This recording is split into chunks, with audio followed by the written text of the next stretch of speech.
नमस्कार, स्वागत है आप सभी का कार्यक्रम पद्मवती में। जैसा कि आप जानते हैं कि हम अपने कार्यक्रम के जरिए आपको नई नई जानकारियां देते हैं जो आपके और हमारे जीवन से जुड़ी होती है। तो आज हम बात करेंगे ऐसे पौधे या कहे ऐसे वनस्पति के बारे में जो हमारे जीवन में जन्म से लेकर मृत्यु तक महत्व रखती है और जिसे हरा सोना भी कहा जाता है। जी हाँ, हम बात कर रहे हैं बांस की, जिसे गरीबों का टिम्बर भी कहा जाता है। और आज के परिवेश में ये हरा सोना धीरे धीरे टिम्बर की जगह ले रहा है।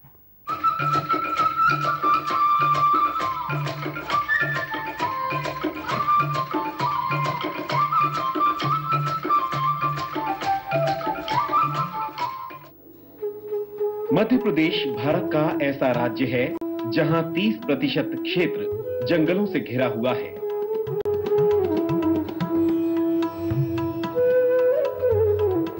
और देश का 20% बांस का उत्पादन मध्य प्रदेश में ही होता है। जिन क्षेत्रों में बांस का उत्पादन ज्यादा होता है वहां ज्यादातर लोग अनुसूचित जाति एवं अनुसूचित जनजाति के हैं, जिनकी आजीविका का मुख्य साधन बांस है। इस परिस्थिति में मध्य प्रदेश बांस आधारित व्यवसाय के लिए भारत का एक अत्यधिक अनुकूल राज्य है।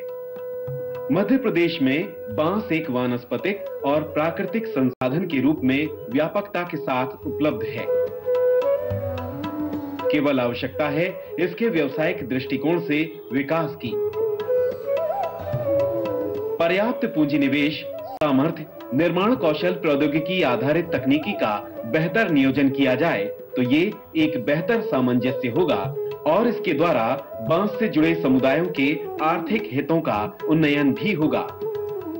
इस अभिप्राय के साथ मध्य प्रदेश राज्य बांस मिशन राज्य के सभी शिल्पकारों को शासन की विविध बांस आधारित योजनाओं से अवगत कराता है और भविष्य में बांस व्यवसाय की व्यापक संभावनाओं को संसूचित करता है। मध्य प्रदेश राज्य बांस मिशन बांस शिल्पकारों को बांस आधारित योजनाओं से तो अवगत कराता ही है, साथ ही साथ उन्हें समय समय पर ट्रेनिंग देकर नई नई तकनीकों की भी जानकारी देता है, जिससे उनके हुनर को और अधिक निखारा जा सके। इसी को ध्यान में रखते हुए मिशन द्वारा बांस उत्सव का आयोजन किया जा रहा है। मध्य प्रदेश राज्य बांस मिशन भोपाल हाट में बांस उत्सव 2015 का 26 जनवरी से 30 जनवरी तक आयोजन कर रहा है, जहां बांस शिल्पकारों को मध्य प्रदेश के सभी जिलों से आमंत्रित किया गया है कि वे अपने बांस शिल्प के स्टॉल्स लगाएं और अपने हुनर को लोगों तक पहुंचाएं। अभी हम डॉक्टर A.K. भट्टाचार्य से बात करेंगे कि उन्होंने जो ये बांस उत्सव आयोजित किया है उसका उद्देश्य क्या है। Thank you Sushma. ये जो हमारा मध्य प्रदेश शासन द्वारा बांस आधारित उद्यमिता और विकास की जो कार्यक्रम चल रहा है उसके तहत जो है ये मध्य प्रदेश राज्य बांस मिशन द्वारा बांस उत्सव 2015 का आयोजन किया गया है। गत वर्ष भी ये किया गया था और स्पेशली हमारे जो मुख्य सचिव महोदय ने निर्देशित किया है कि जो है प्रत्येक महत्वपूर्ण जिलों में जो भी बड़े बड़े ज़िले हैं, भोपाल, इंदौर, जबलपुर, ग्वालियर, इन पे इस तरह का बांस उत्सव का आयोजन किया जाए ताकि जो हमारे बांस शिल्पकार हैं और बांस उद्यमी हैं, एंटरप्रेन्योर्स हैं और आर्टिसंस हैं, इन लोगों को जो एक प्लेटफॉर्म मिले, एक सेल के लिए, प्रमोशन के लिए, शोकेसिंग के लिए और एक बायर सेलर्स मीट के लिए। तो उसी के तहत इसका आयोजन 26 से 30 जनवरी के अवधि में भोपाल हाट में किया गया है। तो इसमें जो है विभिन्न जिलों से जो है बांस शिल्पकार लोग आए हैं अपने उत्पादों के साथ। इसके अलावा कुछ अन्य राज्यों से भी जो है अच्छे जो है उत्तम किस्म के जो है बांस उत्पाद बनाने वाले संस्थाएं भी आई हुई हैं। गुजरात है, आपका जो है महाराष्ट्र है और नॉर्थ ईस्ट है, आसाम है, तो ये लोग यहाँ पे आए हुए हैं। आसाम से जो है बैम्बू फैब्रिक्स लेके आए हैं, वो जो एक विशेष आकर्षण है। और जो है NID के लोगों ने, जो NID अहमदाबाद है, जो भारत सरकार का संस्थान है, उनके द्वारा जो प्रशिक्षण देके हरदा में प्रशिक्षण देके उत्पाद लगाया गया है, वो भी एक महत्वपूर्ण योगदान है क्योंकि काफ़ी सुधार आया है इनके उत्पादों के गुणवत्ता में। तो इस प्रकार जो है हमारा उद्देश्य है कि जो बांस शिल्पकार है, बांस उद्यमी हैं, उनको एक प्लेटफॉर्म मिले और एक हमारे जो है प्रदेश में जो है बांस आधारित जो आजीविका है, उद्योग है, उसको जो है बढ़ावा मिल सके।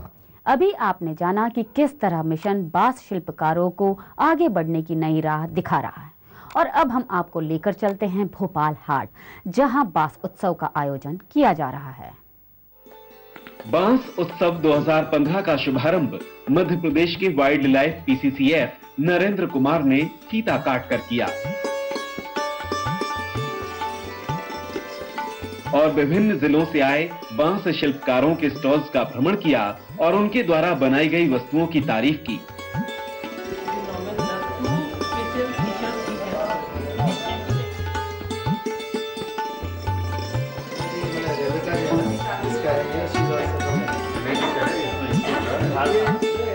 इस तरह बांस उत्सव में आपको सभी जिलों से आए शिल्पकारों के बांस के विभिन्न रूप देखने को मिलेंगे, साथ ही उसके विभिन्न उपयोग। यहाँ बांस के लैंप छोटे से बड़े, बांस की tray, sofa set, dining set, study table, बच्चों के खेलने की वस्तुएं, गार्डन कैनोपी। बांस के इतने रूपों को एक साथ देखना दुर्लभ ही होता है। मेरे को बहुत अच्छा लगा। बांस के बारे में जनरली एक ही चीज़ समझते थे कि एक लंबा सा बांस और झाड़। यहाँ तो इतनी सारी वैरायटी देखने को मिली है कि मतलब बहुत ही ज़्यादा, ये पहली बार लगाया है भोपाल में, तो बहुत ही इंस्पायर हुई और मैं तो अपने घर भी जाके और लगाऊंगी। मैंने 2-3 तरह का लगा रखा है अपनी तरह बांस। एक गोल्डन बैम्बू है और एक सीहोर बैम्बू करके होता है, वो काफ़ी बड़े पेड़ हो गए वहाँ पर, और मैं अभी इनसे और पौधे भी लेके जाने वाली हूँ और लोगों को भी बताऊंगी कि बहुत अच्छी चीज़ लगी। बांसों के बारे में इतनी नॉलेज कभी भी नहीं थे। हमको तो बहुत पसंद आया, ये नेचुरल लगता है, ये अच्छा लगता है हमको। बहुत पहले से भी ये बांस की चीज़ें बहुत पसंद है हमको। 2-3 महीने पहले एमपी में रहने आए तो इनफैक्ट ये पढ़ा था, सुना था कि बैम्बू फेस्टिवल है, तो हम यहाँ पर तो पहली बार देखा है बैम्बू का इतना सारा आइटम और इतनी सारा वैरायटी हमने फर्स्ट टाइम देखा। It's good to have something natural in your home so that you feel natural. Otherwise क्या होता है कि वो बहुत मुश्किल होता है ये सब देखना बच्चों के लिए, तो specially they don't find it, इसलिए। So it was nice experience to see this folk dance and especially that music, बहुत अच्छा लगा। बांस जो है वो हमारे प्रदेश का प्रोडक्शन है। आज हम अगरबत्ती के लिए बाहर से बुलवाते हैं, किसी दूसरे स्टेट से, आउट ऑफ कंट्री से, तो हम क्यों नहीं हम लोग यहाँ बना सकते। यहाँ बनाएंगे तो हमारे रोजगार भी लोगों को मिलेगा, प्लस सस्ता पड़ेगा और स्वास्थ्य साफ सुथरी और स्वच्छ चीजें मिलेंगी हमारे उसके लिए। यहाँ न केवल डेकोरेटिव आइटम्स हैं, बल्कि यहाँ बांस की ज्वेलरी भी देखने को मिलेगी। लोगों के मनोरंजन के लिए सांस्कृतिक कार्यक्रमों का आयोजन भी किया जा रहा है।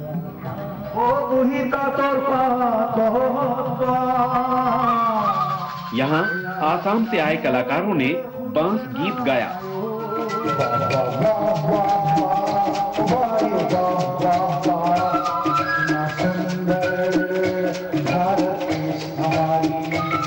इसमें अनोखी बात यह है कि ये सभी कलाकार जिन वाद्य यंत्रों का उपयोग कर रहे हैं वे सभी बांस के बने हुए हैं,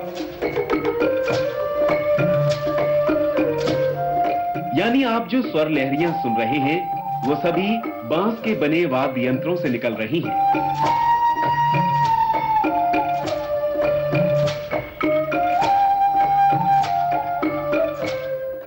आसाम से आए कलाकारों के मधुर गीत संगीत ने तो दर्शकों का मन जीत लिया। और अब हम आपको दिखाएंगे छिंदवाड़ा जिले से आए कलाकारों का लोक नृत्य और गीत संगीत, जिसे देखते ही आप मध्य प्रदेश की संस्कृति की खुशबू को आत्मसात कर लेंगे।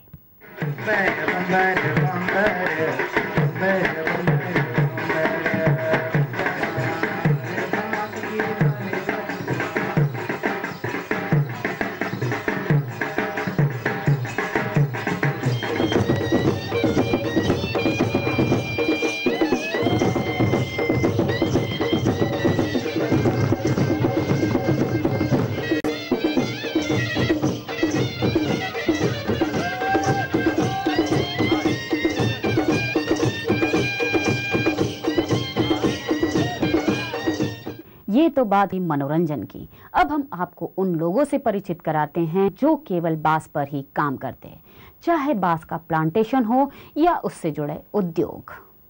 मध्य प्रदेश राज्य बांस मिशन ने शिल्पकारों के अलावा बांस के उद्यमियों को भी बुलाया है जो सिर्फ बांस पर ही काम करते हैं।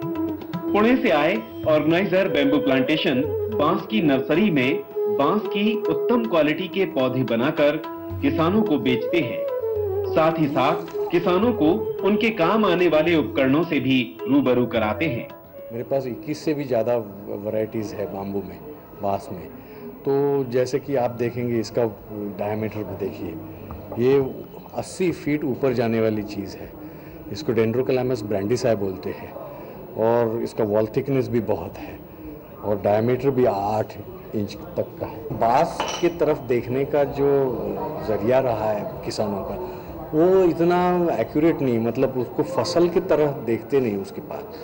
अगर उसको फसल की तरह उसको आप निगाह रखते हैं उसकी, तो वो बहुत बढ़िया पैसे देने वाला मतलब चीज़ है। वैसे मध्य प्रदेश के देवास से आए प्रेमचंद बांस की फिनिशिंग के लिए नई नई तरह की मशीनें वन विभाग को सप्लाई करते हैं, जिससे अगरबत्ती, फ्लोरिंग टाइल्स जैसे उद्योग गांव-गांव में स्थापित हो रहे हैं और ग्रामीणों को रोजगार के नए अवसर मिल रहे हैं।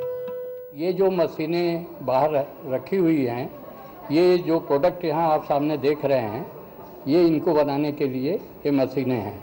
इसमें फ्लोरिंग है, फ्रेम है, चौखट है, प्लाई बोर्ड है, स्टिक, अगरबत्ती की स्टिक है और फ्लोरिंग, विंडो ब्लाइंडर सब बांस की बनी हुई है टोटली।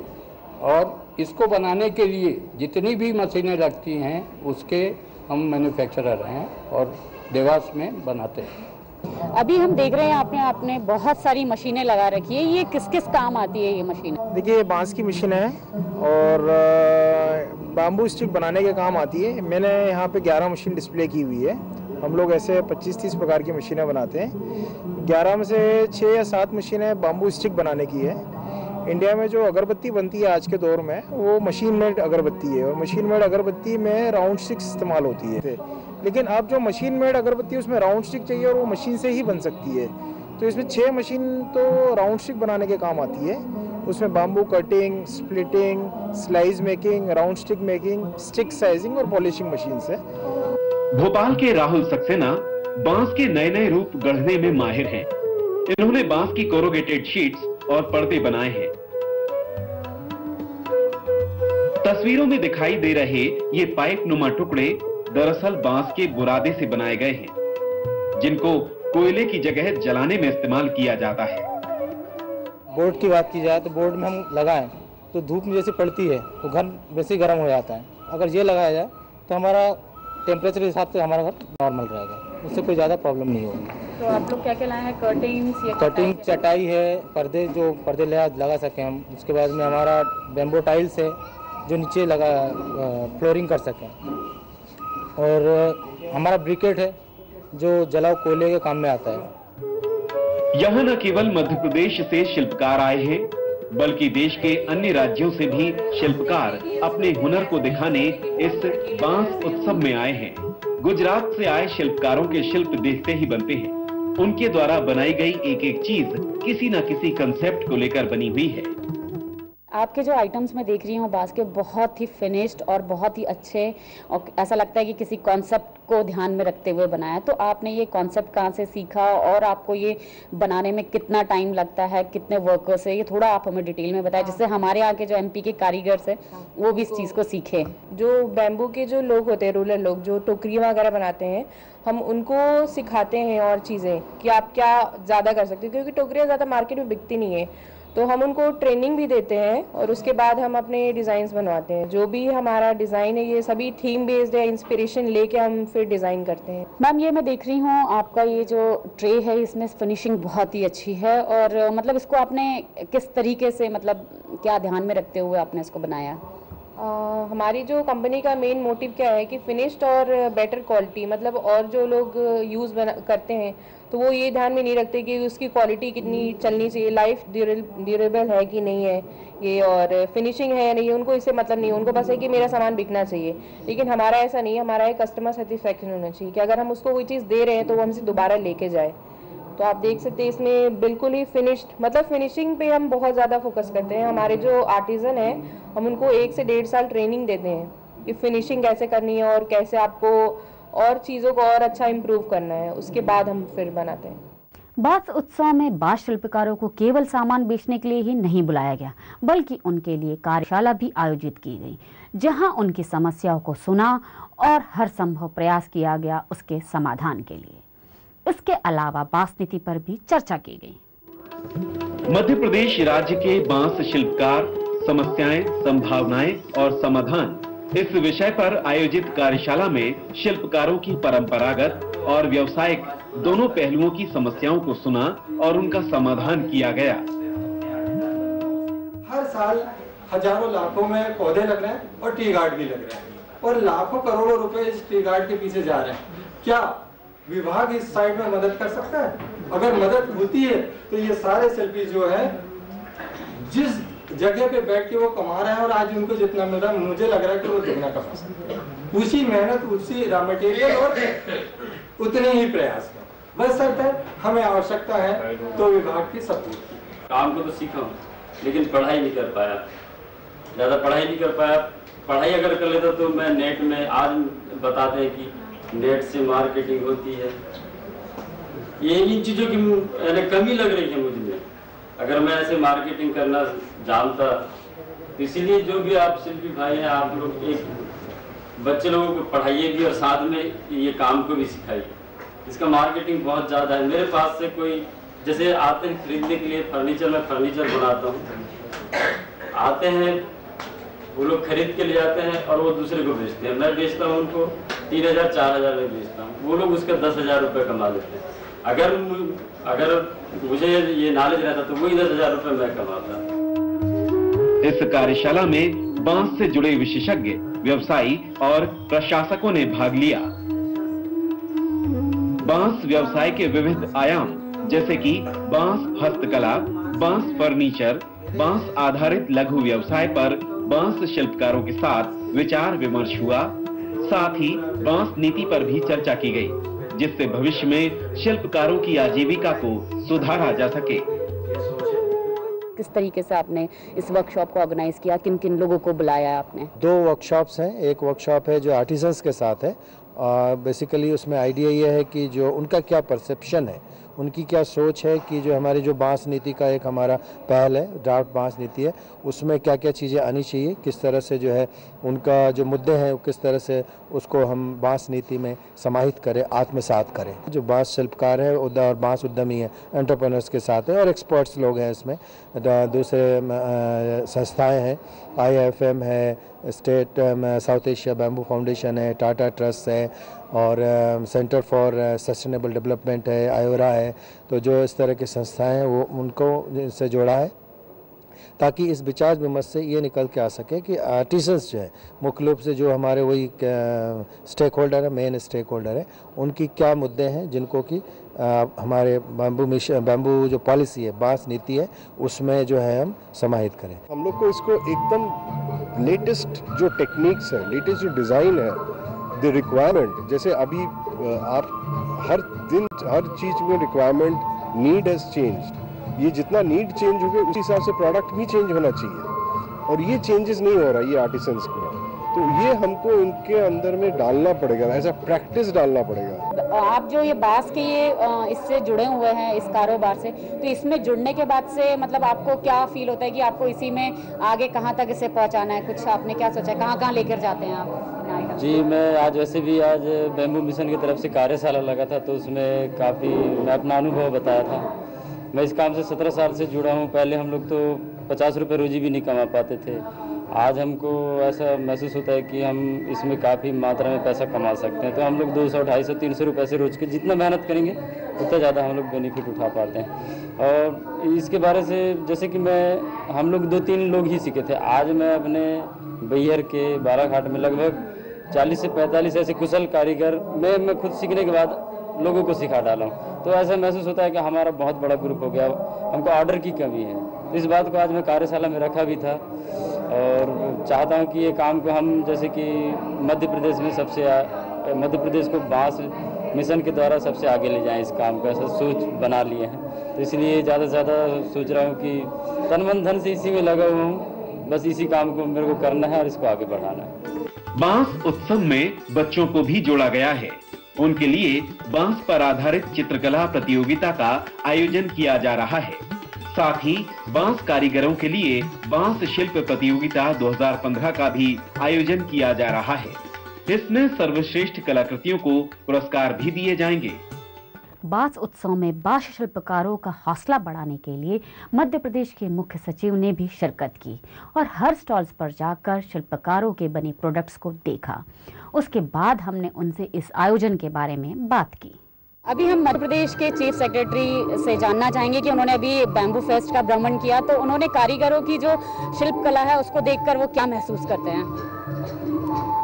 ये कारीगरों के जो शिल्प कला जो मैंने आज देखी, वाकई में गत वर्ष की तुलना में काफ़ी विकास हुआ है, लेकिन मैंने ये भी महसूस किया कि गुणवत्ता के सुधार में गुंजाइश खूब है और हम और भी कर सकते हैं। जैसे कि मैंने यहाँ देखा है कि महाराष्ट्र से और गुजरात के भी कुछ यहाँ लोग आए हैं और उनके जो माल जो है उसकी गुणवत्ता तो बहुत ही सुंदर है और इससे हमें पता चलता है कि मध्य प्रदेश में हमें बहुत कुछ अभी और सीखना है। वैसे भी मध्य प्रदेश में बहुत बांस का उत्पादन होता है, लेकिन अभी भी डिमांड है और न केवल बांस का उत्पादन एज ए रॉ मटेरियल, लेकिन फिनिश प्रोडक्ट्स के रूप में भी हमें करना है। सर, ये जो बैम्बू फेस्ट है इसके मतलब सफलता के लिए और आगे और कुछ नहीं, इसकी सफलता के लिए तो मेरी पूरी शुभकामनाएं हैं। गत वर्ष भी जनवरी में हमने यहाँ किया और ये बैम्बू फेस्ट केवल भोपाल में नहीं होता है, एक निश्चित महीने में हम इसको इंदौर में भी करते हैं, ग्वालियर में भी, जबलपुर में, और हर साल हम करना चाहते हैं जिससे उस पर्टिकुलर सिटी, उस नगर के लोगों को मालूम होगा कि साल में इस महीने यहाँ बैम्बू फेस्ट होता है। और धीरे धीरे इसको हम इस रूप में विकसित करना चाहते हैं कि people look forward to it, कि चलो इस महीने में यहाँ होने वाला है। इस तरह मध्य प्रदेश राज्य बांस मिशन द्वारा बांस उत्सव और कार्यशाला के माध्यम से बांस शिल्पकारों के मध्य विशेषज्ञों के अनुभवों से बेहतर सफल बांस व्यवसायी बनाने का प्रयास किया जा रहा है। साथ ही मिशन द्वारा लोगों को भी बांस के प्रति जागरूक किया जा रहा है। इसलिए बांस उगाएं, लाखों कमाएं और पर्यावरण भी बचाएं।